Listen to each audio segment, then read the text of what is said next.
नमस्कार दोस्तों, जय जोहार। मैं कौशल तिवारी और बिहनिया संजय में आपका स्वागत है।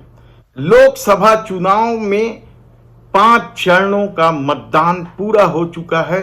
अब सिर्फ 2 चरण बाकी है, जिनका मतदान एक 25 मई को और दूसरा 1 जून को होगा। उसके बाद 4 जून को परिणाम आ जाएंगे।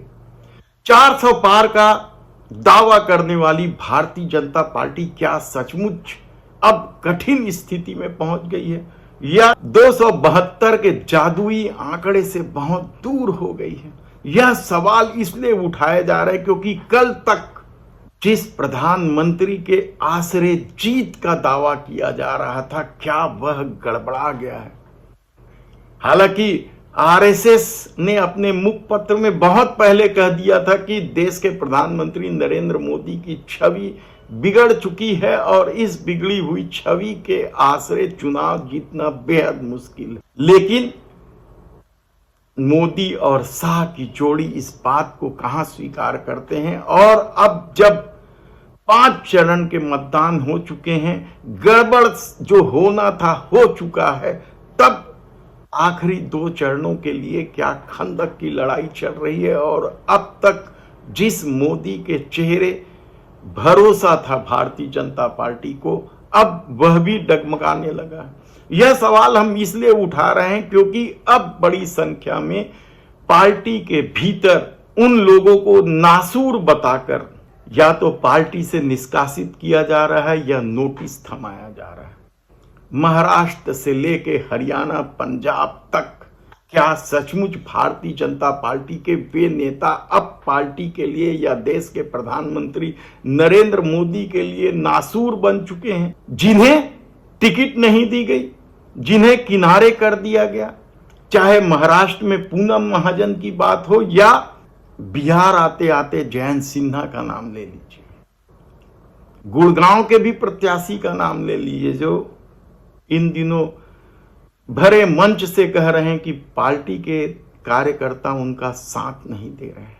तो दूसरी तरफ किसानों के आक्रोश को देखते हुए कई नेता उनके पास जाके गिड़गिड़ा रहे हैं कि मोदी से क्या लेना देना है हमें, आप हमें जिताइए, हमें सपोर्ट कर दीजिए, हम आपका सपोर्ट करेंगे।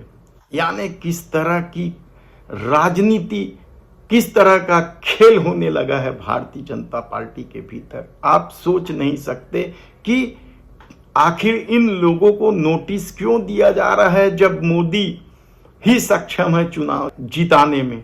तो क्या यह चुनाव जिताने की क्षमता पर भी सवाल नहीं? क्या हैसियत रखते हैं जिन लोगों को नोटिस दिया गया है, या जिन्हें बर्खास्त किया जा रहा है या निलंबित किया जा रहा है?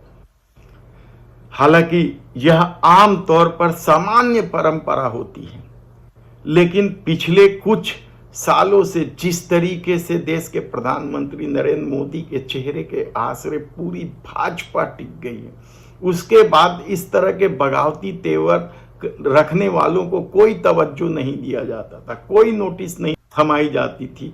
उदाहरण, सबसे बड़ा उदाहरण तो नितिन गडकरी का है, जो लगातार मोदी सत्ता की आलोचना करते रहे हैं और चुनाव जब नजदीक आया तो ही बंद किए। उन्हें तो कभी पार्टी ने नोटिस नहीं दी। तब ऐसी परिस्थिति में आज नोटिस देने का क्या मतलब है? क्या सचमुच अब देश के प्रधानमंत्री नरेंद्र मोदी का चेहरा चुनाव जिताने के लायक भी नहीं रह गया है? या फिर वे नेता अपने अपने क्षेत्रों में देश के प्रधानमंत्री नरेंद्र मोदी से ज्यादा ताकतवर हैं या ज्यादा ताकत रखते हैं, जिनकी टिकट काट दी गई है और वे अब या तो प्रचार पे नहीं निकल रहे हैं, जैसे जयंत सिन्हा पर यही आरोप है कि वे प्रचार पर नहीं निकल रहे हैं। तो दूसरी तरफ एक भोजपुरी कलाकार है जिनको टिकट दिया था और चुनाव लड़ने से मना कर दिया गया था, उन्हें यह नोटिस दिया गया है कि वे पार्टी के खिलाफ काम कर रहे हैं। देखना है कि महाराष्ट्र, हरियाणा, पंजाब, बिहार में किस तरीके से यह नासूर ना प्रभाव दिखाता है।